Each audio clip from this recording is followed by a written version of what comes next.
Hello and welcome to the Just Interesting podcast, the podcast that's not too boring, it's not extremely interesting, but it's just interesting enough for your little ears. And with us today is the return of Alex, the Great, the Scot. Alex, you've moved to another country. What's happened? I have. Can you guess where I've moved to? Czechoslovakia. The Eastern Bloc? From my exciting new backdrop. Soviet Russia. Yeah, I need to really make this my own. But yeah, that's on you, the commenters. Decide what should I include back here. This is up to you. This decide. This is going to be superb for people who are listening on audio.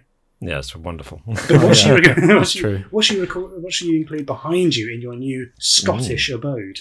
To describe it for people, there is nothing there except for a beige lamp. Is that like a? Oh, it's a lamp. I thought it was like a. What's it called? A paper shredder. Well, that'd be a bit ominous, wouldn't it? Nothing behind me except one single paper shredder. But yeah, no, I've just recently moved up to Scotland, to Edinburgh, so I'm here now, and that's why. Well, that's not why I wasn't in last week. Chris was taking my place as planned, and he did a very good job. A wonderful job. It was great to have him from the Super Show podcast. Exactly. Yes, thank you, Chris. Thank you again.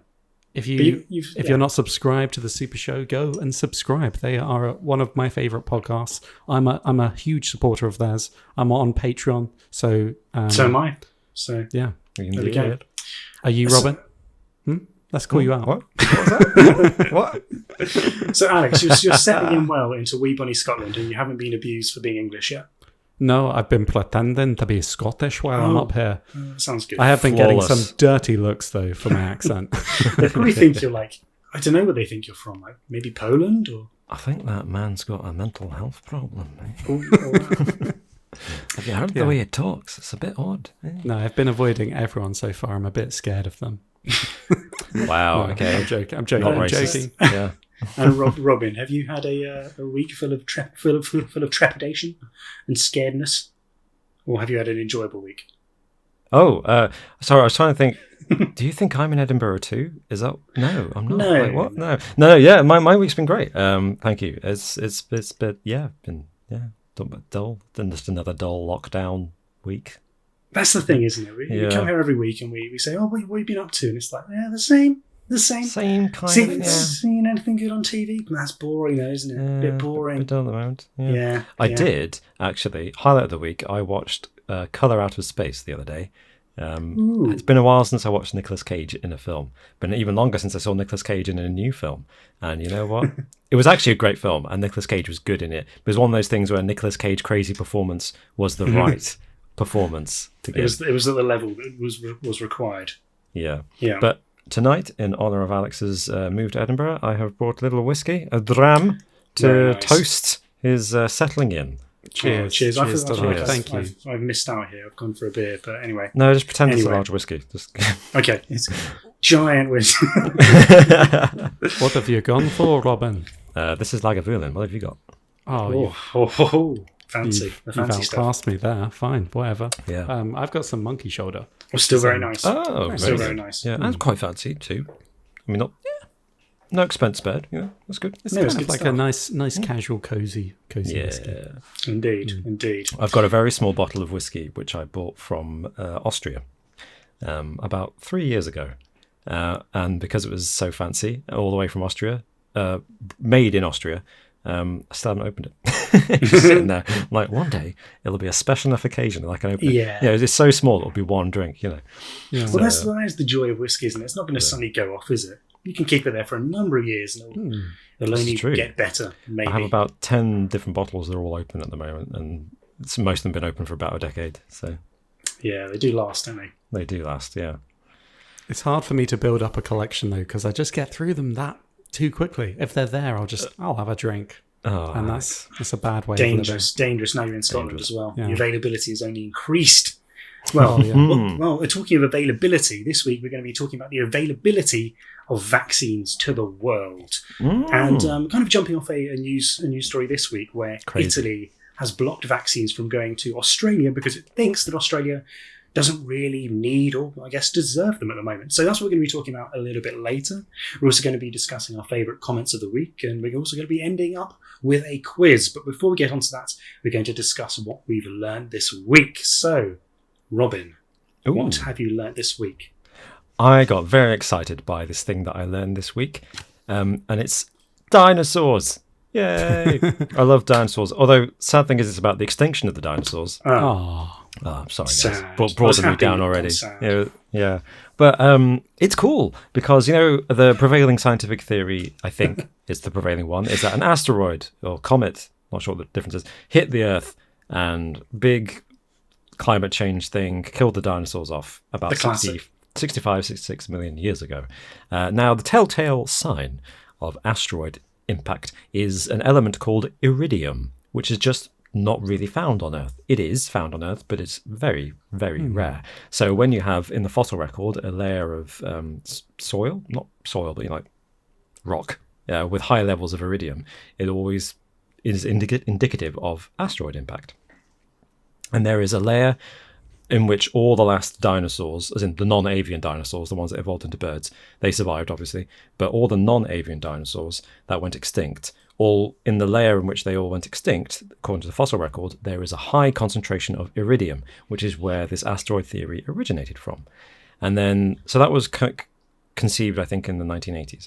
And then in the late 1990s, they discovered this giant 150-mile wide crater in the Gulf of Mexico, I think, called the Chicxulub crater. And scientists were saying that crater's big enough that could be the one that killed the dinosaurs. But it was pure speculation. Yeah. Until now, when they've just published the results of a study that began in 2016, where scientists went down underwater, because that's where this crater is, 150 miles wide, and they went down to the bottom of the ocean, scooped up, I think it was something like 3,000 or 30,000 feet of soil samples. wow. Yeah, 3,000 feet of rock from the bottom of the ocean, and then started testing it. And they found in one particular place a very, very, very high concentration of iridium. Iridium, yeah. Yes.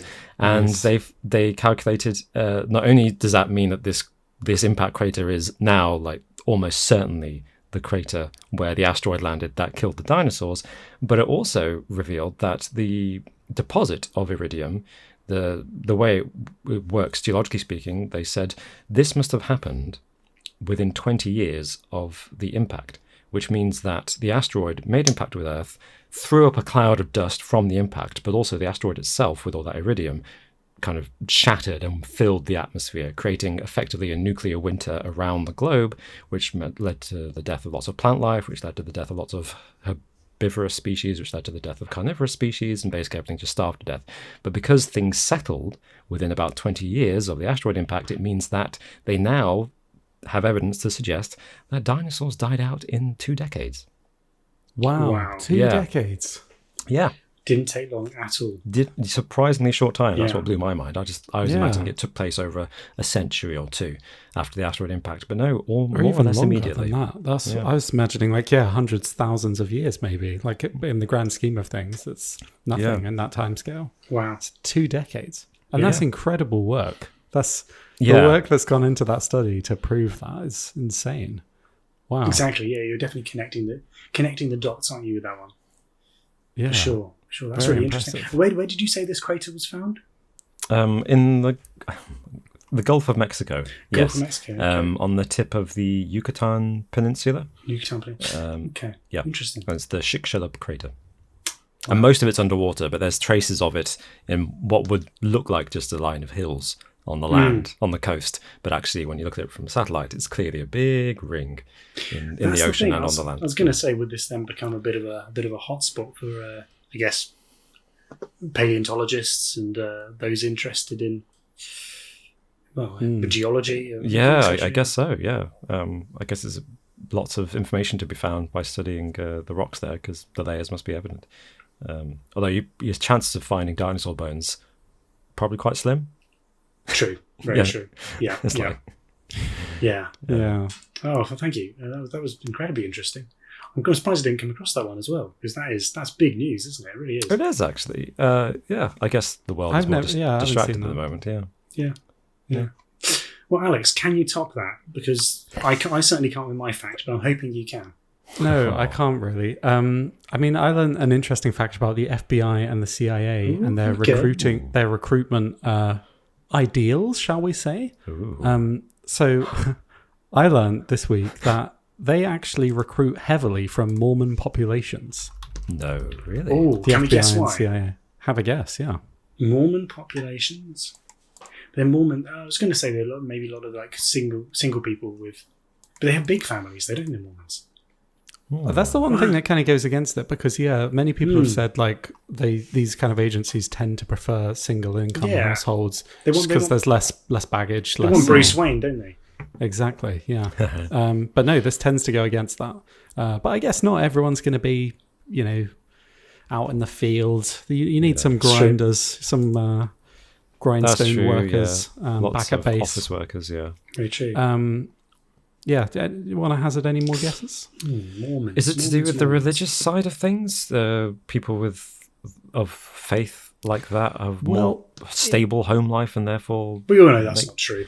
No, sorry, I'm going with the theory behind it. I'm not saying this is true. I'm just saying... It could be true. As a secondary effect, you're right. It's the stable home life that's part of it. Basically, in general, they are cheaper to do a security clearance on because they don't really do, they live a much more dumb kind of lifestyle. That's as best as I can put it. More standard, yeah. More standard. They often speak another language because of their like going off on missionaries and missions and that kind of thing. And they usually live a low-risk lifestyle in general. So they're less likely to be, addicted to narcotics or anything like that. Well, huh. So they make for great applicants for the FBI and CIA. So if you're looking to get into the FBI or CIA, Russian spies, first get into the Mormon Church and work your way through like that. Yeah, that would be my advice. It's interesting that they're wanting people who are... I mean, I can understand wanting people who are kind of mentally stable. That makes a lot of sense. But to go for people that are traditionally quite fairly conservative Christians. I mean, that makes sense as well. Surely most of these intelligence agencies go for conservatives because it's all about patriotism and protecting your country. So you want people who want to work hard for the nation, right? Right?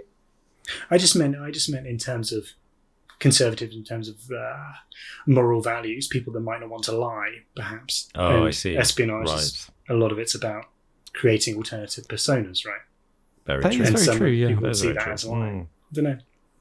But then if they're just working as analysts, they don't have to. Yeah, of course. Yeah, it's different roles on there. Yeah. I think that's partly it. Yeah, like how would they rationalize their kind of religious beliefs with what the agency requires them to do? But yeah, I think it would largely be maybe working as translators or analysts, that kind of thing, supplying support to other FBI agents. But yeah, that's what I learned this week. Yeah. No, that's awesome. Thanks, Alex. I did not know that. And yes, you've just given a hint to anyone trying to infiltrate the CIA or FBI. Yeah, now we know. Well done, or just you. Just to get rid of a bunch of agents. Yeah. If that ever comes back to bite me, then sorry, FBI. I didn't mean it. Don't do that. Don't do it. Whatever you're going to do, don't do it. Don't do it. Well, this week I learnt about penguins.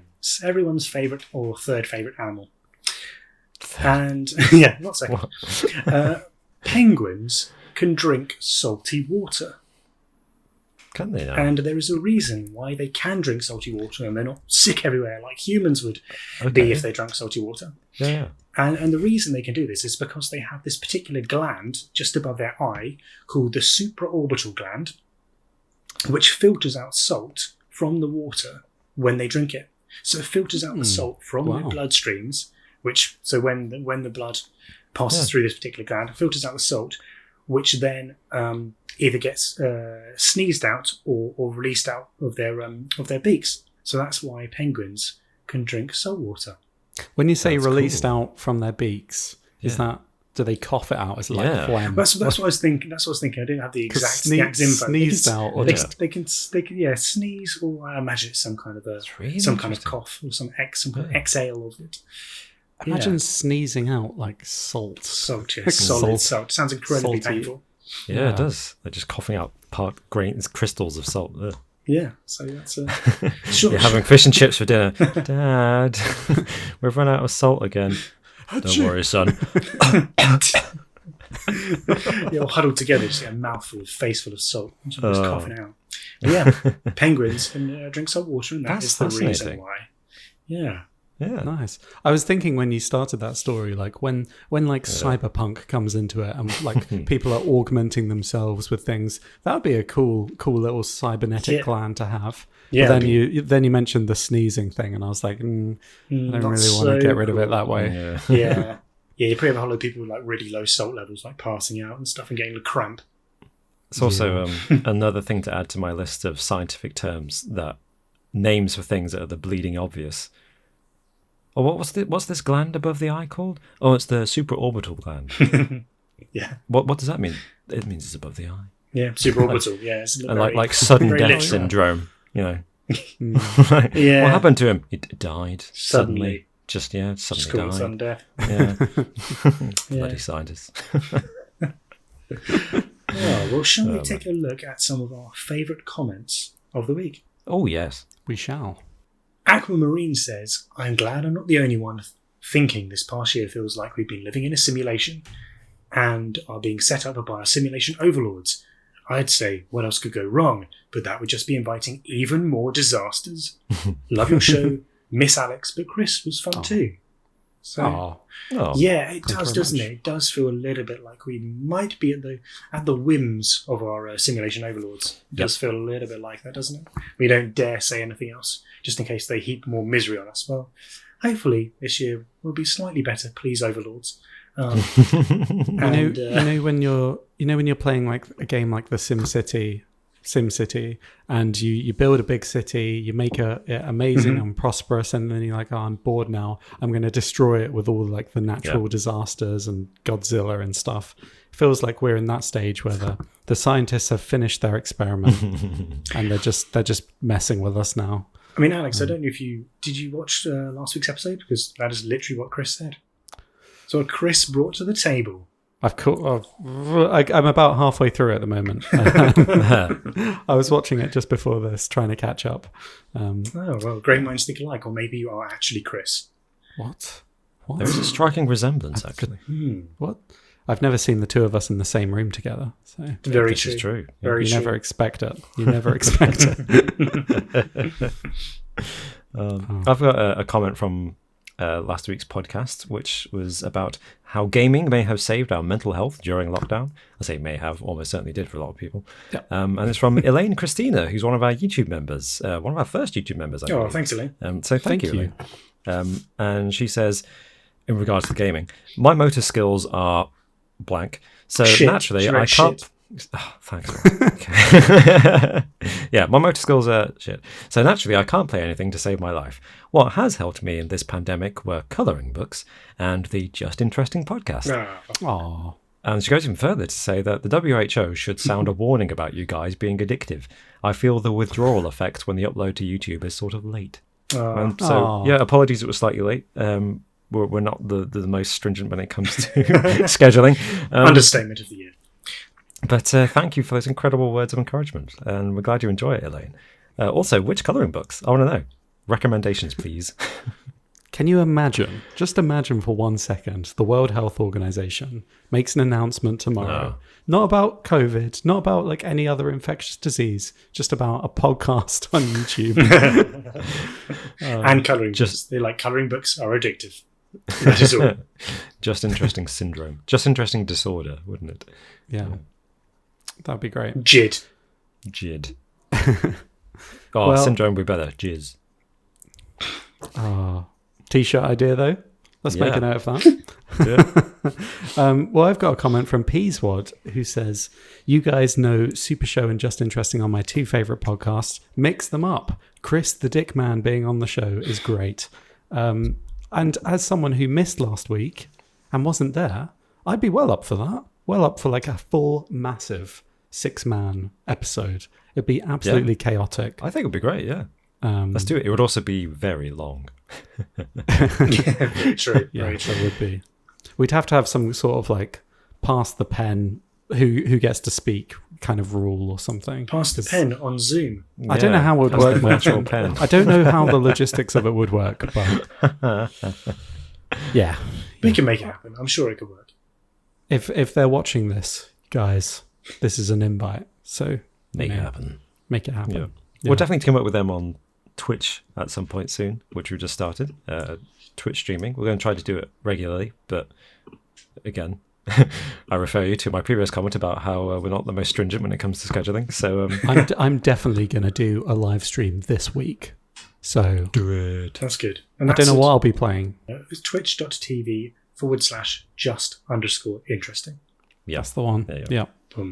So do follow us because Yeah. it does help, and we're trying to build a little bit of a thing over there. So if you wouldn't mind, I mean, we will be playing games, but we'll also be doing some other things too, I imagine, including live streaming us, just chatting, talking, maybe doing some extra little bits over there too. Doesn't just have to be games. Let us know what you want us to stream. We could even do some live podcasts, or I mean, we basically just chat on the podcast anyway. So if we're just chatting, it's like it's like this whole back and forth that you don't really get with these podcasts. So it's exciting for us, especially getting to interact with you as well in a live setting. Indeed. Well, from live settings to, I was going to say live vaccines, but I'm not sure the vaccines are live. Let's move on to our main topic of the week. So this week, Italy has blocked the export of 250,000 doses of the Oxford-AstraZeneca vaccine, which were meant to be headed to Australia. And there's this, the EU has this export authorization scheme, which means that any of the EU bloc can decide that if they don't want these vaccinations to be sent outside of the EU, then they can actually, they can choose to block it. So under this, vaccine suppliers need to gain authorization for exports out of the EU. So on this occasion, Italy have decided that Australia, having a pretty successful quarantine and low levels of cases of coronavirus, doesn't actually need the vaccines right now. They'd be better off staying within the EU. And so they decided to block this, and this has caused, understandably, a little bit of a fractious relationship between Australia and Italy, and between the EU and Australia. And so I guess that brings us on to a little bit of a broader topic of the distribution of vaccines and how they're being rolled out. A lot of them, of course, going to Western, more economically developed countries, the US, Canada, Britain, and of course the countries within the EU, and not so many to less economically developed countries. And so I guess I wanted to open this up to you guys to ask, how do you think the vaccine rollout should go ahead? And do you think that the EU, in this particular case, should have the option of preventing the vaccines, which are created in the EU by AstraZeneca, a British Swedish company, from going elsewhere if they believe that they'd be better suited or better needed within the EU bloc itself? Was this not an agreement between the company AstraZeneca and AstraZeneca? AstraZeneca, I think. yeah. AstraZeneca, yeah. Don't know why I pronounced it that way. Because you're going Scottish, Alex. AstraZeneca. And the EU itself, was this not written into the contract when they ordered, 300 million doses? Yeah. And in fairness to the EU, it's not like they're being vindictive. Well, this is up for discussion, I guess, whether they're being vindictive here. But there have been production issues that AstraZeneca have reported. They've only provided 40 million. 40 out of 120 million, wasn't it? 130 million that they were expected to produce. Yeah. So, I mean, it sounds like the EU are kind of within the rights of their contract to decline this, whether that's morally justified, because are they withholding this from other countries? But then in this case, I mean, Australia's very low on cases. Australia has still hasn't exceeded 30,000 cases of COVID, let alone total. Yeah, in total, let alone deaths. Whereas I think in the UK alone, haven't we hit 100,000? 225,000 roughly. Yeah, which is Yeah. far worse situation. Deaths, that is. Yeah, shockingly high, and sadly not reported enough at this point in our country. So you're right, Alex. I feel the same way. It's kind of like this is one of those scenarios where principles get challenged, because it's nice to think, at least for me, it's nice to think of myself as a very principled person who thinks principles are, in essence, absolute. And absolutism, I think, is not a great way to live your life, but principles are good, and they are inherently absolute. Only a Sith deals in absolute. That's why I'm wearing black today. But in this situation, it's kind of dickish of Italy to block the export of these vaccines, because, hey, a vaccine's a vaccine. It's clearly designed for a good purpose. And it's not like it's a huge number anyway. It's like 125,000, I think, doses that Australia had bought. Yeah, they've paid for them. 250,000. Sorry, 250,000. So that they bought them. And they should get them at some point. But at the same time, Italy's got this prior contract with AstraZeneca as members of the EU to have the authority to block them going out to Australia. And Australia, not only as a first world country, but as Martin says, as a country with probably the most, after New Zealand, probably the most successful record of dealing with, as a Western democracy, Western style democracy, probably the most successful nation of dealing with COVID after New Zealand. And so you think, well, actually, why do you need especially so many doses of the vaccine when you really have dealt with it quite effectively? It seems a bit selfish of you. And Italy, who's one of the worst affected countries, let's remember, Italy had that horrible outbreak in the northern states at the very beginning of the pandemic. They kind of need the vaccine more than most other countries. I kind of on Italy's side here. I think the issue comes when we're not talking about Australia, when we're talking about the precedent that this sets. When you look at some of the countries, I've got a list up here, maybe we'll put it on screen when we edit this, of how many doses have been administered per 100 people. And there's a list of countries with Israel at the top, with 97.47 doses per 100 people. So some of these will be first dose, some of these will be first and second dose. The percentage of the population vaccinated fully isn't said here, but it gives you an idea of how many doses there are per people. 97.5% of the Israeli population has had a dose. A dose, or it might be. Some people might have had 2 doses, so it might be less than that. You see what I mean? Right. Okay. Yeah. Wow, but on average, it's roughly everyone has had a dose on average. Then you look at the other end of the table, and you have countries such as India, 1.2 people per 100, so 1% roughly. Bangladesh, 2 people. China, 3.5. And then there's some other ones which are unusual, like Canada's only 5.54, but of course they're maybe dealing with it a little bit better than some other countries. And Italy's at 7.87. So there's this wide range and this wide gulf of how many vaccines have been administered. And I think the worry is that if this sets a precedent of being able to withhold it on, say, moral grounds, then it will be years and years and years and years of countries being left in limbo, economically poor and vulnerable countries being left in limbo because of these contracts that are being put in place. And that would be my worry as well. And some of the other countries, the UK is 31 per 100 people, and the United States is 24. So this is, vastly greater than a lot of these poorer countries at the bottom. And I think that's what we're going to have to deal with in the upcoming months. Going back to Australia for a second, I mean, yes, Australia hardly has any cases at all. However, you could make the argument that Australia locked down very hard and their citizens have worked very hard to make it at that point. And now it's kind of like they're being punished by not being given the vaccine, or saying, okay, now you're last in the queue for the vaccine. Because you were successful. Because you were so successful. Yeah. And you sacrificed a lot to get to where you are. Now we're putting you at the back of the queue. Yeah. From a saving lives point of view, really they should be, if they've been so successful.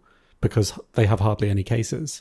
You know, prioritize the countries with the most infections. But just throwing that out there as an interesting point, that we would, in effect, be punishing the most successful countries if we. I don't know. I know what you're saying, but I think that's a negative way of phrasing something that it seems to be a way that society has functioned for a very long time, which is, unless you're very extremely right wing, those with the means help those without, right? In this scenario, the means are healthy people who aren't infected. So Australia has the highest proportion, well, not the highest, but one of the highest proportions of healthy population versus those infected with COVID. So they can help out the rest of the world by delaying their turn with the vaccine. So in a way, it's not. I know what you're saying, and I don't disagree with the way that you phrase that, except that that's a negative spin, saying they're being punished for their success. But by the same token, that's how taxes work around the world. In most places, you pay a little bit more in tax, a progressive tax anyway. And I think it's important to stress what is officially termed and recognized as a progressive taxation system has a higher rate of tax on higher incomes. Obviously, the most right-wing people say, "Oh, you're punishing success, you're stealing money from the wealthy." But most people, I think it's fair to say, most people see that as a progressive thing, because it's saying, yeah, they get to pay more of a proportion of their income in tax, but they've also got more left over than everybody else has in their entirety. So it's kind of, that's an interesting question to pose. And I think it's an interesting principle that clashes with what we were just saying, that it seems completely wrong in principle to withhold a vaccine from anybody. Yeah. Because especially if you just swap out Australia with any African country, for instance. But on the flip side, Australia is a wealthy country with a great success rate, so it can keep helping the world recover from the pandemic by waiting to have the vaccine until the end, when the countries that are much harder hit can have the vaccine first. Because they need it more. I think the Australians would definitely argue, the Australian authorities would argue, that when they're in this position of limbo, their economy suffers. Whilst businesses can get back to normal, they've had to be very, very strict on shutting down as soon as there's a small outbreak of cases. Whereas they would, I imagine, would argue that countries that have been more reckless for the sake of trying to allow the economy to continue as usual have kind of had their cake and eaten it. They've had the vaccine and they've had businesses open. Except that argument doesn't quite... Sorry, Alex. No, I was just going to say, I fully agree with you, Robin, with like the needy countries. Like Australia would be in a position as a wealthier country to, forego this and help out those needier countries, put them ahead of them in the queue for this vaccine. But it's, like you say, Martin, the countries that are Australia's equivalent, I guess, but have just didn't lock down early and didn't lock down hard and tried to have their cake and eat it too. But except I think that argument doesn't quite hold water, because particularly, say, Italy is a great example, because they were hit really hard really early on, right at the beginning of the pandemic, and they were hit first. So they didn't have the time. And they actually had one of the harshest lockdowns, if you remember. In the northern states in Italy, they had people. There were police patrolling the streets, and people were arrested, not just fined, but arrested for breaking curfew. So actually, proportionally, there's a measure for this. There's an organization. What do they call it? Basically, they're measuring the severity of lockdowns, and Italy's up there with how severe their lockdown was. And they did it very early on, but it was still, because they were one of the first Western countries to be hit with the virus, it was still too late. So I think that argument, in theory, sounds good when you're saying, oh, you didn't act swiftly enough, you didn't act sufficiently to prevent an outbreak in your own country. But in Italy's case, they couldn't act quickly enough because the virus was already there. The outbreak was already happening when they started reacting, and they reacted far ahead of the UK. And the UK has done slightly better, arguably, than Italy has. Not in terms of death rate or in terms of infections. Okay, I retract that statement in its entirety. And it wasn't a point of national pride that I was saying that. I was saying that simply because I was remembering how badly affected it was. They were one of the first as well, which also amplifies the kind of the news coverage as well. But I guess the way they dealt with it meant that over the past year, the UK's numbers have just been going up, whereas Italy's have kind of suppressed a little. No, you're so right there about that. You're right. It would be easy if it was that kind of dichotomy of just some countries were reckless and bad, and other countries and paid the consequences, and other countries locked down and were good. But you're right. There are some countries that did everything right and still got hit super hard. I'd also like to play devil's advocate for a moment and just say, again, Australia, very wealthy country, all the benefits of science and technology and economic powerhousing that we do in Europe. Why not have the rule of, if you can develop your own vaccine, like Israel done, by all means, go ahead and administer it first to your people before giving it to anyone else in the world. But if you're not going to bother to develop your own vaccine, Australia, then, you deserve to wait at the back of the queue. There's so many ways you can look at this scenario. Exactly, but I guess of course you say that Australia are a very well developed and wealthy country, which is very true. But what line does what pecking order do you not have to then develop your own vaccine? Where are we getting down to before we start offering help? I think that's one of the issues, isn't it? Like who gets the vaccine? Countries in South America, are they wealthy enough to develop their own vaccine? Or are they waiting? Africa? Do you think a lot of these? Do you think the unfortunate thing is that with a lot of these countries, it's not just that they're at the bottom of the queue, but because they're purchasing these vaccines, that ultimately they're going to have to rely on charitable donations to get vaccine supply to their entire population. And will other governments around the world actually help in that way? To make sure everyone on the planet has this vaccine? Or what do you think about the British Prime Minister's so-called pledge to give all the spare doses that our government has purchased to the countries that we normally send international aid to? Is that a reasonable thing to do? Is that a generous act? Or is that, the least we could do? Spare kind of makes it I'm not sure how that's going to work out. I haven't read that article. I haven't seen that news story yet, but it's not much of a story. He literally said it. Oh, okay. Yeah. I guess data to back it up. It might depend how they work that out.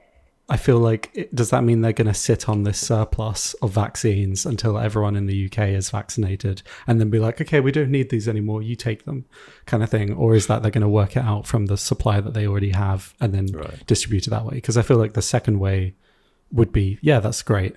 Whereas kind of hoarding an excess until everything's sorted over here sounds a bit dodgy. Yeah, I don't think I think it was something he said in the press event, but there has been no details revealed, so it could be an off-the-cuff remark, to be honest, with our Prime Minister. And they say that they're donating them for free. Is that the idea? Or that they're just offering them? The word he used was give, I think. Give. So that implies free. But yes, good question. I don't know. Because how it would actually work. Yeah, there have been issues, I think, with South Africa in particular, where they were paying a higher fee for the I think it was the AstraZeneca one than the EU was. They're paying a couple of dollars more per vaccine. So there's also the issue of price gouging here, isn't there? And was it the AstraZeneca? It might not be the AstraZeneca. Actually, I don't want to get that wrong. But there are different prices for different countries, and that is also a massive issue when we're talking about the equality of the distribution of the vaccine. Does that price, I don't know what the price difference is. Is it reasonable considering that getting the vaccine from the manufacturing points in Northern Europe to South Africa is it just the postage and packaging costs? Is that all it is? Or there's something to be said there, isn't there? But you wouldn't expect, I think it was $5.25 as opposed to $3.03 in the European Union. So that's quite a big difference. $2 extra per vaccine. So if you work it out, so if that's a million, that does sound quite a lot actually. If they ordered 1 million vaccines, that's $2 million extra for shipping costs. I mean, it's not. It's not a huge amount of money. Let's be honest. even with the population as big as South Africa's, it's not a huge amount extra. But when we're talking about the potential for having different rates for different countries, it could become an issue when we're discussing it being shipped across to a lot of the less developed countries, for sure. Yeah, it sounds potentially huge, potentially scandalous when they're making those kind of profits. But then the argument would be that these are private businesses who've innovated and worked really hard, therefore need to make the profit somehow. So yeah. And it's such a tough one when you ask the question of how, in an ideal world, the vaccine would be rolled out. I genuinely, I mean, every country should just be supplied with the amount at an equal rate, I guess. But because it's companies and companies within certain countries that have made this and they want to sell them and make a profit, that ideal way of distributing it across the world just is never going to happen. Yeah. Well, the World Health Organization have come out and said that it should be given to everyone who's at risk and vulnerable within all countries. It shouldn't be that the wealthiest countries in the world vaccinate the whole populations before others, have a chance to vaccinate their most vulnerable. Yeah. But of course, that's not how this is happening. We can see that countries across Western Europe and the US are going to be vaccinated by the end of 2021, whereas kind of other countries outside of Europe that are still fairly rich. So we're talking about like North African countries and some countries in South America are going to be kind of mid-2022. And then, of course, some of the less economically developed countries across most of Africa, and also I think in Kazakhstan and India as well, and Indonesia are going to be as late as 2023. So it just shows this real divide, really a rich and poor divide in how this is being administered.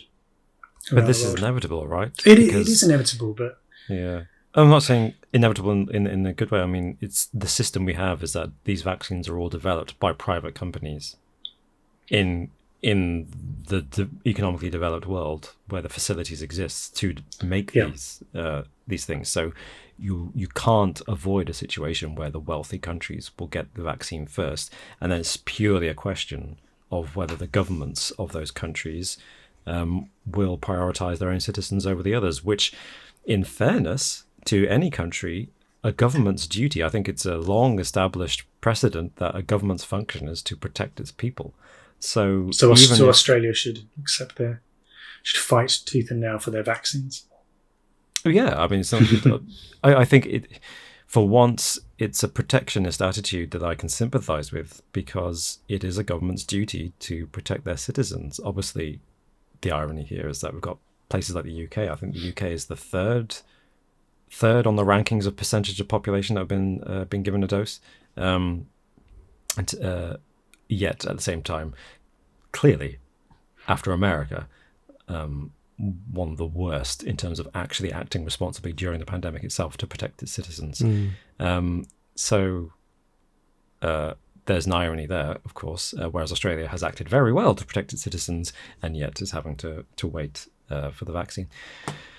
So I don't know. I think you can argue it both ways. You can say each government with the means to protect its citizens by purchasing and administering vaccines is acting properly, as a government should, at the same time as acting selfishly. Except you could also argue that even if it's not the government's decision, in a true democracy, they should respond to what the people want. We haven't in the UK had a vote or a referendum to suggest whether we want to give other countries, poorer countries, the vaccine before we get it. Do you know what? Let's not. I would just lose faith in humanity. I was going to say, imagine if we did have a vote, the effect would be pretty disheartening. We would want to look after ourselves first, in which case, even if the government said to the people, hey, we want to look after these other countries first, we're going to forego our primary function to protect our people, to protect our neighbours first. Their secondary function is to act according to the will of the people. If the will of the people said, 52% in favour of vaccinating ourselves first, then they would be obliged to do that, right? So I don't know. What do you think, firstly, about that scenario, but also on a microcosmic level, such as beyond which country should get it first, which members of society should get the vaccine first? I mean, the seriously vulnerable and at-risk people should probably get it first. Like the Scots. Like the Scots, yeah. I'm fully in favour of anyone currently a resident of Scotland should just be given the vaccine instantly. Yeah. Vulnerable at-risk people should be offered it first, I think. Okay. With the parameters of at-risk being what exactly? Because in the UK, it's been more or less arranged by age. The oldest people have got it first, and then kind of. There are certain criteria that kind of. It started off as being just the very elderly, and then I think that was like tiers. Well, they did in tiers, didn't they? So 80 plus, 70 plus, 60 plus, or whatever. And then I think it got down to like tier 3 or 4. Then it was like people who can be considered extremely vulnerable. So people who have chronic health conditions that threaten or reduce their immune system. And then it goes, then it's gone down to lower risk people that still have health conditions, and then of course people that are younger as well, which I think is probably the right way to do it. And I imagine there's people that have done copious studies into the most effective way of actually protecting our society, ultimately with the goal of just being to reduce the overall number of deaths as much as possible, and in doing so not overburden the health system as well. That's been like one of the key things in this country, especially because with so many cuts over the last 15 years to our health system, when we are really not in a position to have people just in hospital, even if they're not going to die, just taking up the beds, to be honest. Well, what about frontline workers, or people who, even if they are the youngest members of society, belong to a grouping of society, such as an ethnic minority, where their living circumstances mean that they are most likely to spread the virus or just come into contact with the virus, even if they're not a frontline worker. What about those people? Yeah, I mean, this is what you were saying, Martin. Like, I'm sure copious studies have been done into this, but this is something that I've wondered, like, genuinely, what if instead of like the pecking order being like working through like the oldest members of society down, you work from like the most likely people to be in a position to spread the virus, like frontline workers, like people in whose living circumstances mean that they're likely to spread the virus more. I'm not saying that would be a good idea. I feel like that might help stop the spread of the virus, but maybe wouldn't prioritize lives saved. That's true. Although I guess ultimately, if the spread stops, then lives are more likely to be saved. But it's difficult to know which way around is best for that. I think that's why there's been recent petitions to have all teachers vaccinated in this country, especially because they are surrounded by kids all day and are vulnerable to catching the virus. So You reminded me, there was a conversation I had with somebody who has a friend who is an NHS disaster manager. What does that involve? It sounds horrible. So they plan for situations like this where they're employed by the NHS to come up with strategies to deal with terrible disasters of all kinds. But obviously they've been very busy in the UK. Sorry, I said NHS. For our non-UK viewers, that's the National Health Service. They've been very busy in the last year planning for how to deal with the pandemic. And this person, this disaster planner, told their friend, who I was speaking to recently, that even with the vaccine in the UK, which they expect to be a fairly successful rollout to pretty much every adult in the UK by the summertime of 2021, the NHS's position for disaster management is for people to continue to observe social distancing and to wear masks in public, at least in enclosed spaces, until at least late 2022. And the reason being that the NHS, as you touched upon, Martin, is currently, hospitals are full of people who are suffering from the long-term effects of having contracted COVID. You've got people who are on ventilators 6 months after they went into hospital. Wow. People who aren't on ventilators but who are dealing with pneumonia or other problems, complications related to COVID. Even though COVID has now left their system, they've got chronic, in some cases terminal, health conditions which can only be treated by remaining in hospital. So just the risk of people contracting COVID, even if the vaccine is administered successfully, is not going to be a 100% success rate. No, of course. We're already seeing the data is having a drastic positive effect on the spread of COVID, but it's not eradicating the virus. So according to the NHS disaster planners, at least, it seems that they really want people to continue observing pandemic behaviours, anti-COVID behaviours, well until the end of 2022 at the earliest, just because the hospitals are going to be full for the next year or so with people suffering these long-term conditions, and they need to use that space until these people have passed on or recovered. It also makes a huge bummer. It makes a lot of sense with the new variants flying around as well, doesn't it? Like we don't know for sure how successful the vaccine is going to be if the virus continues to mutate. The research suggests that it probably will still be pretty effective, and of course they're creating and updating the vaccines. I know going into the autumn they're updating the vaccine to kind of adapt to the changes that we've seen in the virus itself, the different variants that we've witnessed. But of course, by reducing the spread, we'll hopefully reduce the kind of the ability for the virus to mutate, and so there'll be a chance for the vaccines to actually be more successful in the longer term by just taking the necessary precautions. Yeah, let's hope so. I feel like the messaging, like I didn't even know that the NHS had said that. Well, they haven't. That's the thing. It's a private conversation. Oh, right. That Okay. I've reported. But I feel like, yeah, I mean, the messaging of that, people are expecting things to be open in the summer, and they're like, I've anecdotally heard people being like, oh, summer's going to be mental. Yeah. Once this is all, they're expecting the summer, this is all going to blow away. And that's just not going to be the case. Yeah. It's not going to be as sudden. It's not going to, the gates aren't going to suddenly open and everything will be fine. Unfortunately. Yeah. Wow. So where do we actually stand? We've talked about the possibilities. I think each of us has played devil's advocate at some point during this conversation. But where do we, going back to the original story about Italy blocking the export of vaccines to Australia, first question, do we agree with Italy? Second question, do we agree with the principle of blocking the vaccine going out to another country to serve your own citizens first? Quickfire. Alex, question 1. No to the second point. Okay. The obstructing anything to go to other countries just in principle. As a blanket statement, I would say I disagree with that.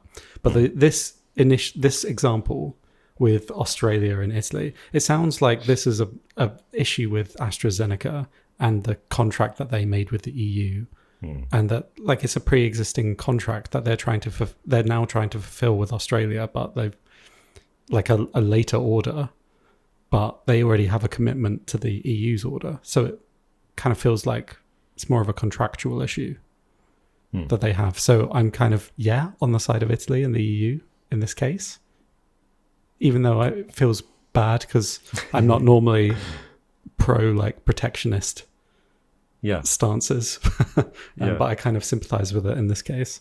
An exception that proves the rule, perhaps. What about you, Martin? Probably no to both. No to both. Okay. Yeah, I think in principle and in practice, it seems a bit ridiculous. If you've signed that contract, I understand that you're contractually obliged to block that, but it's obviously the agreement's been made there, and they should uphold their side of the deal. And then also, when we talk about kind of the moral side of it, I do think that Australia's been one of the countries that's dealt with this the best. Their cases have been low, and that they shouldn't necessarily be punished for for acting responsibly, not just at the beginning of this and having kind of the fortuitous nature of the virus reaching them later on, but even when they've had all the information, they've continued to act responsibly. When other countries like the UK have had a year to sort their shit out, to put preventions in place, and still time and time again haven't. And so Yeah, I'm on Australia's side with this one. Oh, wow. You're the decider, Robin. You get to decide. So much pressure now. I am caught between the two of you because I think if you look at it on a case-by-case example, it seems completely unfair to block it to Australia because, for example, the UK is getting all the vaccines at once, but has done so badly otherwise in managing this crisis. It seems completely unfair. Except I am a firm believer in the principle of the national health system we have, in that healthcare should be free at the point of need. And right now, the UK needs the vaccine because we've handled things so badly, whereas Australia doesn't because it's handled things really well. So I think I'm with Alex. I think I oppose the principle of blocking it, and it's a scary precedent. It's a very scary precedent. But as is the case with many actual legal cases that reach the Supreme Court in most countries, there's some specific circumstance that means this precedent is significant. Because I think I agree with Alex. Like the conditions of the contracts that the EU, Italy as a member of the EU, made with AstraZeneca. Mean that it's perfectly within its rights to do it, and it's not a deliberately dickish move. It's just a kind of, we need to do this because of the terms of the contract. But where does it end, though? Where does it end? Where does it end? Yeah, well, that's what I mean. Like, I would hope this precedent, this doesn't establish a precedent for human behaviours going forward in the negative. Just that people can point to this and say the specific scenario that Italy was in means that they could do that and be in the right, but under other circumstances they would be in the wrong. Yeah. Oh, this is a great debate though, because we genuinely have differing opinions, and I'm not even sure where I stand on it. That's the thing. I can certainly see the points you're making, and I do understand. But I'm just worried that this will set that marker down of, okay, well, if we don't want X, Y, and Z country to have it, and they've actually agreed and bought these vaccinations, then we can just pull the rug from underneath them, regardless of how well they're doing. Because Australia could be in a completely different situation. It just so happens that they're doing well. But what if Australia, had an outbreak? As we know, it doesn't take long at all. It takes a matter of weeks, if not months, to go from having a handful of cases, maybe single digits, to having hundreds of deaths. We saw that in the UK. If that happened to Australia, these vaccines have been pulled from them. They don't have any stockpile. Yeah, they're up shit's creek. That's a great point, Martin. And I think not to be wrapping this up with a downer, but I have a worrying feeling that your worries are legitimate, and we're going to see this in the future, very near future. Yeah, this has not been humanity's finest hour. I think history will look badly on the world, and particularly the Western world, and how things have been done during this whole pandemic. Justifiably so. Yeah. Yeah. Well, one question though that has occurred to me, and I'm ashamed it's only occurred to me just now, but where's Greenland in all this? Nobody ever talked about Greenland. How are they doing? So has Trump bought Greenland yet? Or they're part of Denmark, aren't they? So, So that's the ridiculous thing. I bring it up because when I play Plague Incorporated, Greenland's always the one that I can't get. They're always the one that's stymieing me. Yeah. So no surprise though. Well, they've had 0 cases out of the last week. There we go. All right, well, there you go. Three cheers for Greenland. No vaccines required. In fact, charge them $25 for each dose. Okay. In total, they've had 30 cases and 30 recoveries. No deaths. Yeah. But, that's like 90% of the population. So quick, get them the vaccine. Every vaccine they need. Every dose for free. Send it over. May as well, yeah. Just FedEx it. Just send it over there. Just be a small parcel. So from small parcels to big quizzes, would you guys like it's only 10 questions as usual, but would you like a quiz? Yeah. I bloody love a quiz.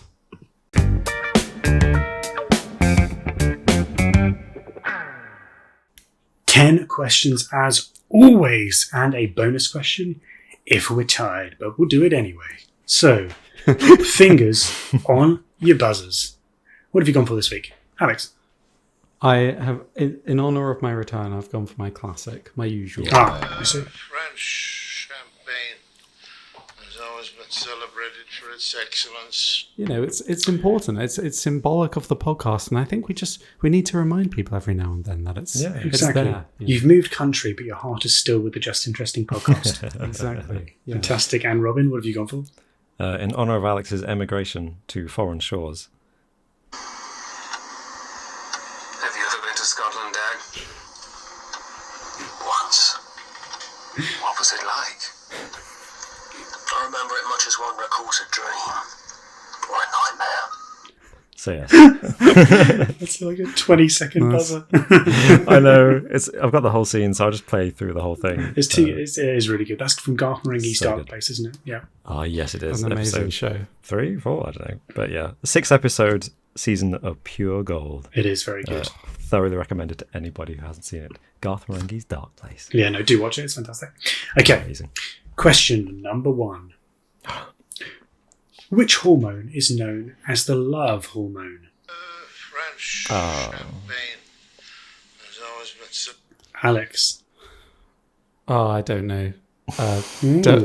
Dopamine. Interesting. It's not dopamine. Oh. Right.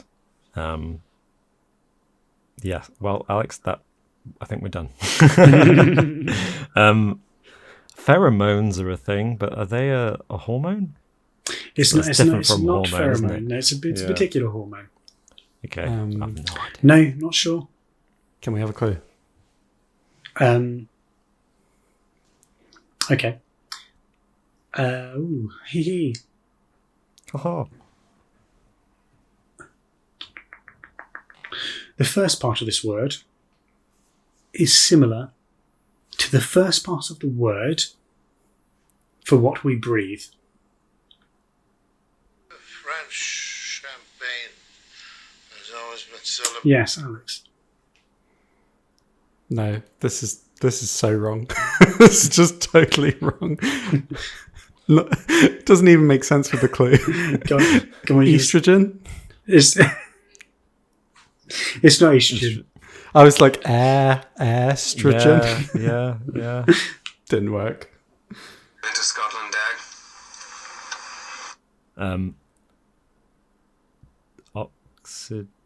Oxymone.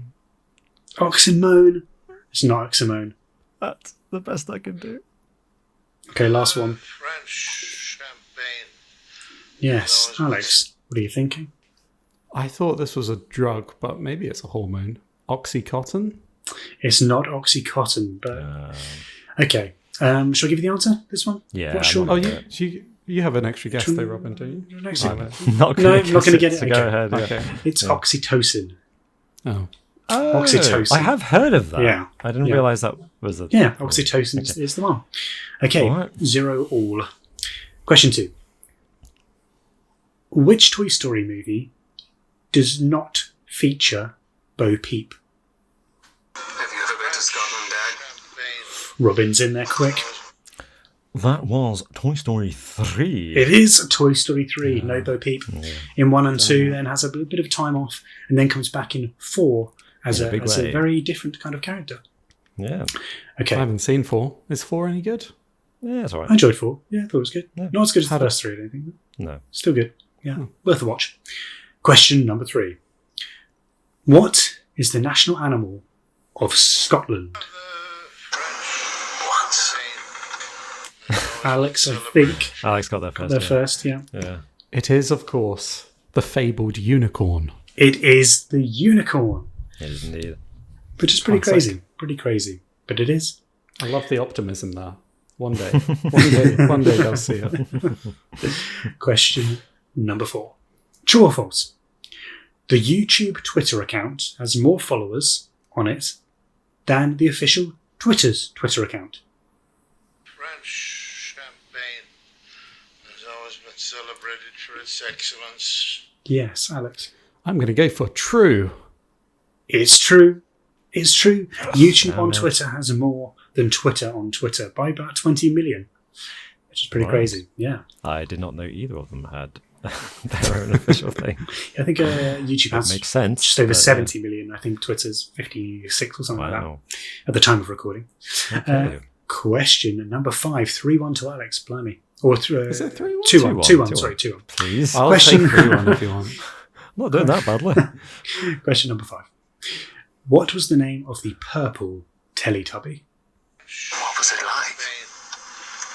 I remember it much as one recalls a dream. I think I just got Robin there first. Very close, though. Yes. That was Tinky Winky. It was Tinky Winky. Good Teletubbies knowledge. Yeah, Tinky Winky, Dipsy, Lala, and Poe. Well done. Alex, did you know that one too? I did. You I did? yeah. There we go. I'm 2-2. still haunted by my memories of They are terrifying. of the Teletubbies, yeah. But good for representation, though. Tinky Winky, clearly gay. There we go. Good for representation. There we go. Question number 6. What is the most popular spirit in Scotland? Ooh, I feel like that's a tricky Has always been question. celebrated for its excellence. I'm going to go for the obvious. Is it whiskey? Scotch whiskey? It's not whiskey. Oh, okay. What other spirits are there?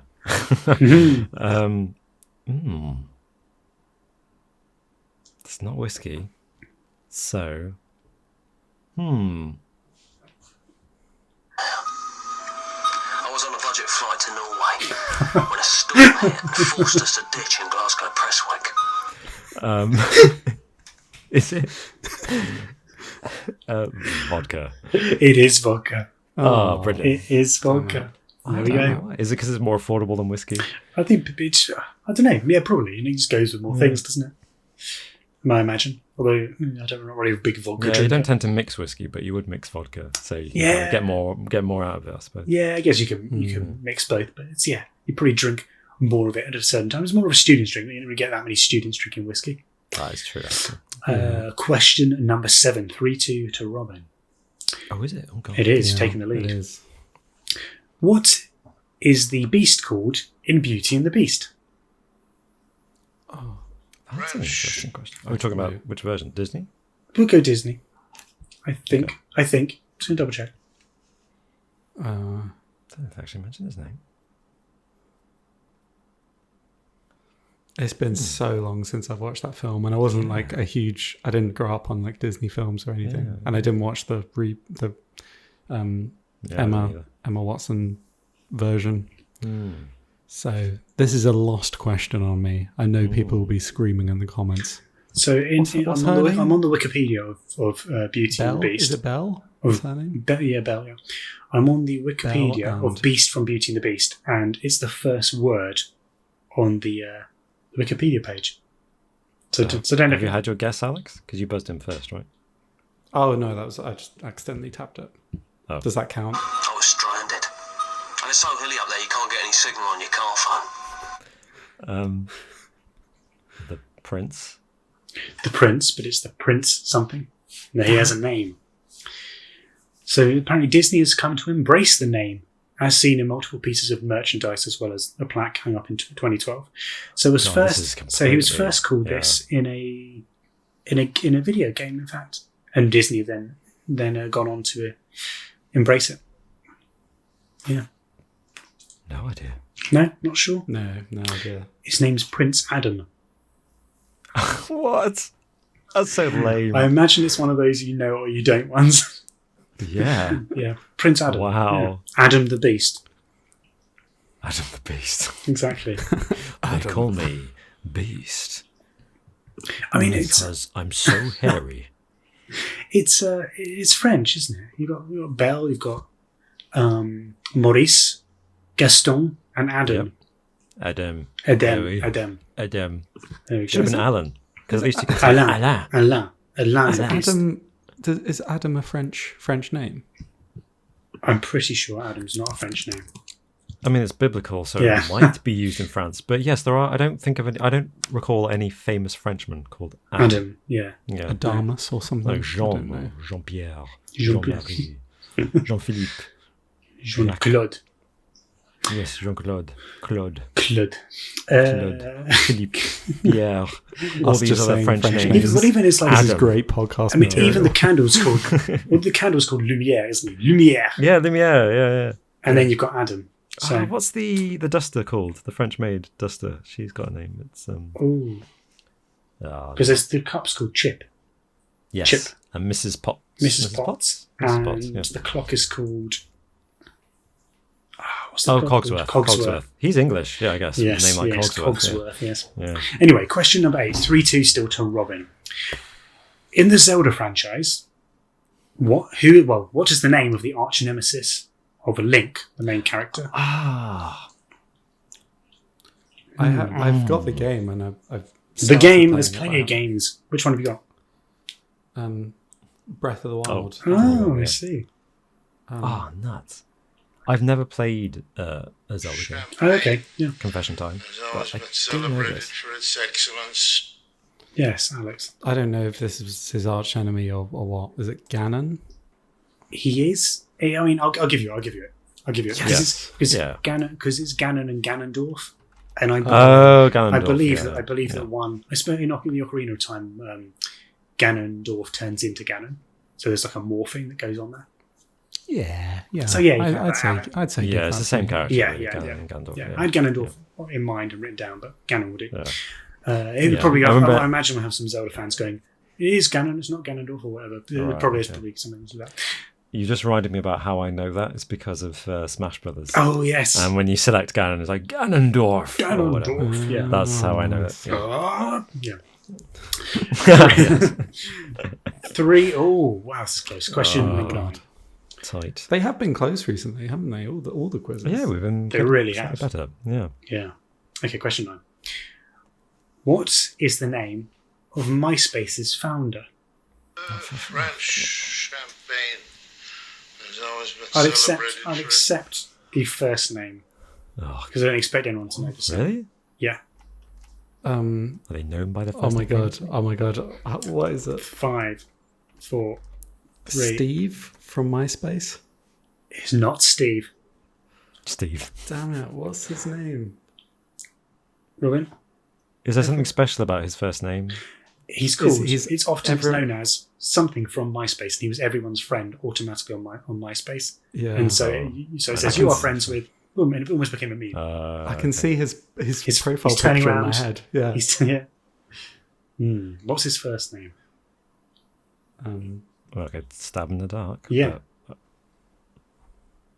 like literally just his first name. Mhm. Yeah. And it's not a special It's name. not a special name. It's special to him. I- It looked bad. It looked like I was going to have to spend the night in Glasgow. I just had to play that. Tom. Yes. It's No. Tom from MySpace. It's actually. Yeah. Somewhere in your mind. That must be somewhere in your mind.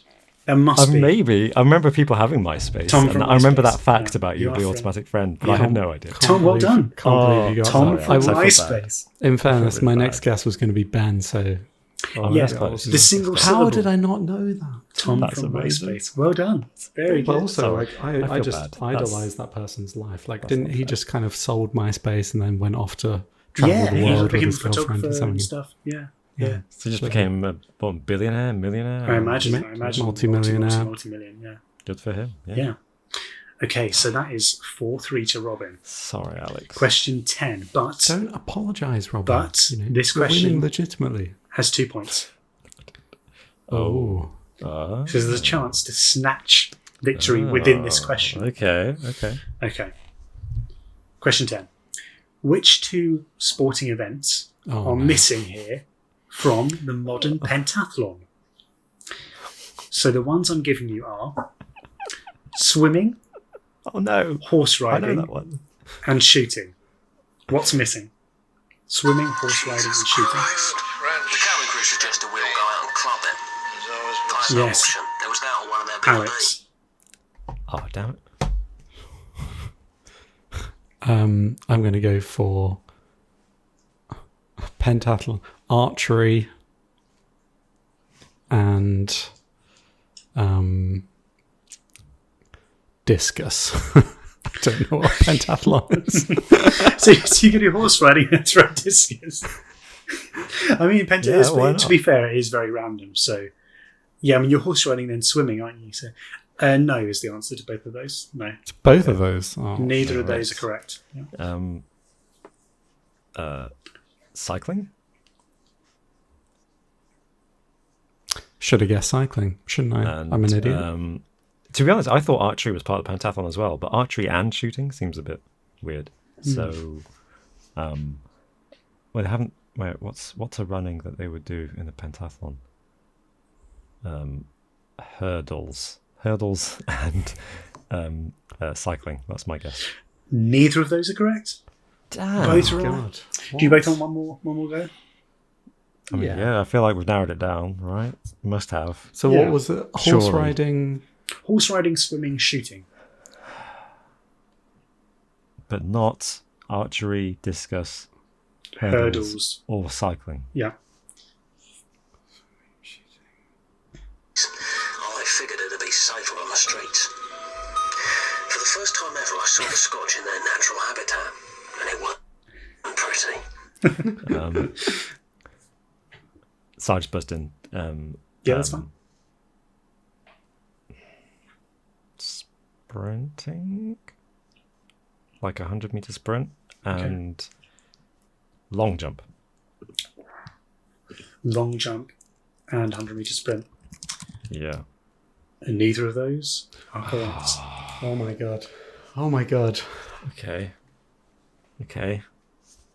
I'm gonna go French champagne. horse riding, shooting, skiing, Okay. and I'm gonna go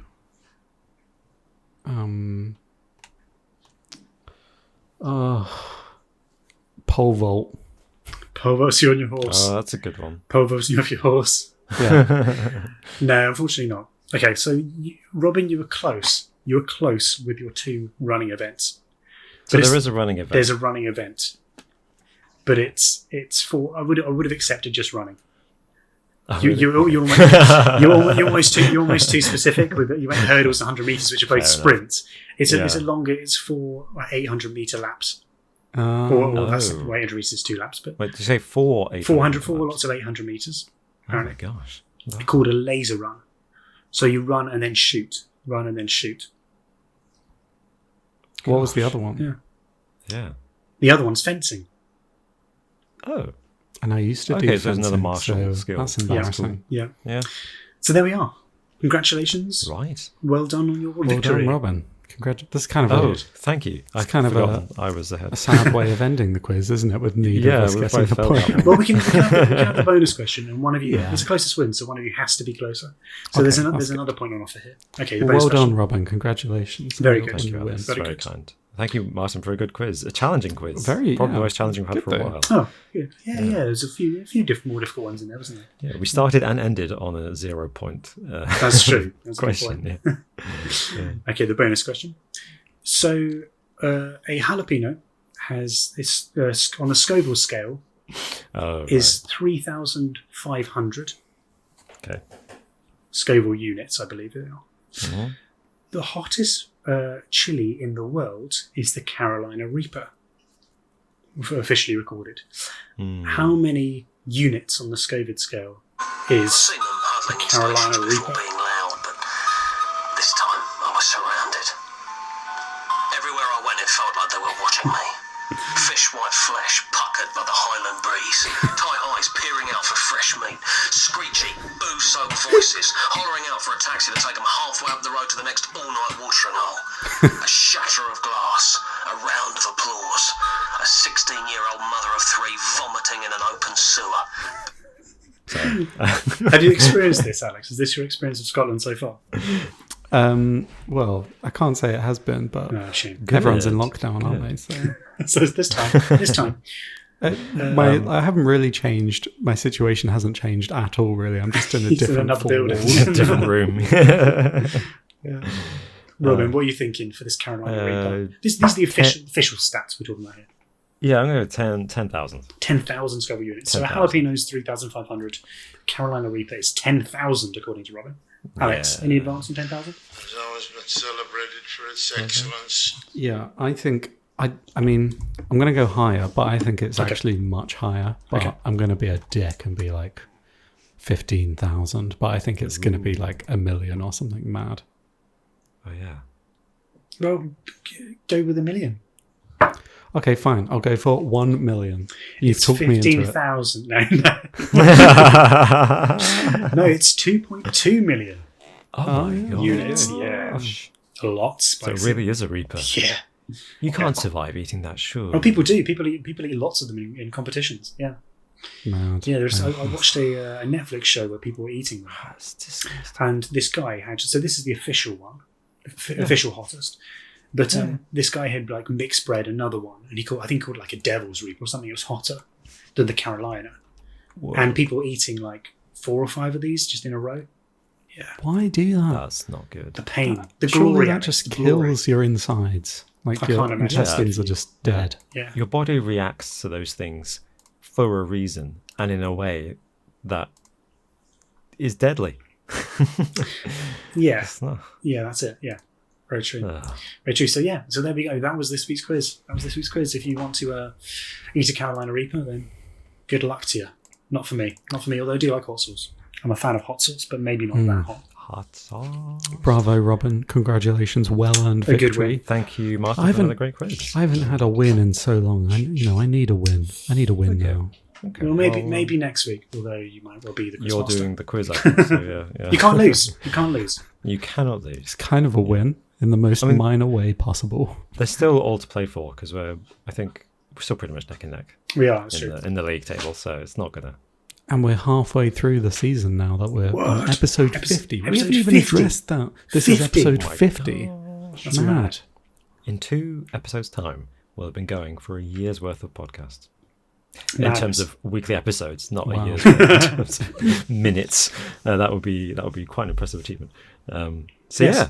Oh, Yes, and if you want more of us, then do head on over to our Patreon, patreon.com/justinteresting to support us for as little as $3 per month. You get 2 extra episodes per week. That's 8 episodes per month for $3. That's the price of an expensive coffee or a really cheap beer. Plus, you've got an entire year's back catalogue of those episodes that you can This is work true. through as well. This is very true. and No, you get access to our Discord. Indeed you do. And yeah, so feel free to check it out, see what you think. And if you do fancy supporting us, then we'd very much appreciate it. And this week we've been speaking about North Korea, haven't we? Hacking. North Korea Korea Wow, hacking. since we talked about North Korea. so yeah, $1.3 billion they've been hacking. So we've been speaking about that. And we've also, in Alex's one, what were we talking about in your one, Alex? I literally can't remember. This was so long ago. It wasn't. It was like a couple of hours ago. It also involved Australia, I believe. What did we talk about? Yes, that was it. It was Facebook not reporting news on their platform in Australia and the kind of impact that that's had. It's basically Facebook taking a country hostage. So Indeed. So yeah, so Pretty see our wild. thoughts on that in a little more interesting, just interesting. Patreon.com/just interesting for that. Anyway, thank you very much for watching, and we will see you in a week's time. Goodbye. bye-bye. Bye for now.